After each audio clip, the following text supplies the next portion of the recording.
അങ്ങനെ കുറേ കാലത്തൊരു ആഗ്രഹമായിരുന്നു ത്രിനേത്രയ്ക്ക് ഒരു സ്റ്റാൾ ഇടുക എന്നുള്ളത്. അപ്പോൾ ഞങ്ങളവിടെ അമ്പലത്തിൽ ഉത്സവമാണ്. അപ്പോൾ നേരെ ഞങ്ങൾ ഓട്ടോ ഒക്കെ വിളിച്ച് സാധനമൊക്കെ എടുത്ത് അങ്ങോട്ടേക്ക് പോയി. അവിടെ ചെന്ന പാടെ തന്നെ ഇതൊക്കെ ഇങ്ങനെ സെറ്റ് ചെയ്യണം എന്നുള്ളൊരു ഇതുണ്ടായിനി. പിന്നെ അച്ഛൻ അറിയുന്ന ആൾക്കാരും ആയതുകൊണ്ട് പിന്നെ ഞങ്ങളെല്ലാം പറഞ്ഞ് സെറ്റ് ചെയ്ത് ഞങ്ങൾക്ക് മേശയും കസേരയൊക്കെ സെറ്റ് ആയിട്ടുണ്ടായിന് ട്ടോ.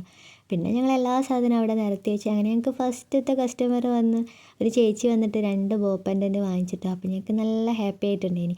പിന്നെ അമ്പലത്തിലായതുകൊണ്ട് തന്നെ ഫുഡൊക്കെ അവിടെ തന്നെ ഉണ്ടായിനി. അങ്ങനെ ഞങ്ങൾ ഉച്ചയ്ക്ക് ഇവിടുന്ന് ഫുഡൊക്കെ കഴിച്ച് അപ്പോൾ അതാ നമ്മളെ കഥാനായിക വന്നിട്ടുണ്ട് ബാക്കി സാധനങ്ങളൊക്കെ ഇട്ട്. പിന്നെ ഈവനിങ് ആയപ്പോൾ ഞങ്ങൾക്ക് നല്ല കാപ്പിയും വൻപയറൊക്കെ കിട്ടിയിട്ടുണ്ടായിനി. പിന്നെ ഞങ്ങൾ നൈറ്റ് ആയപ്പോൾ തിരയൊക്കെ കണ്ടിട്ടുണ്ടായിനി അവിടുന്ന്.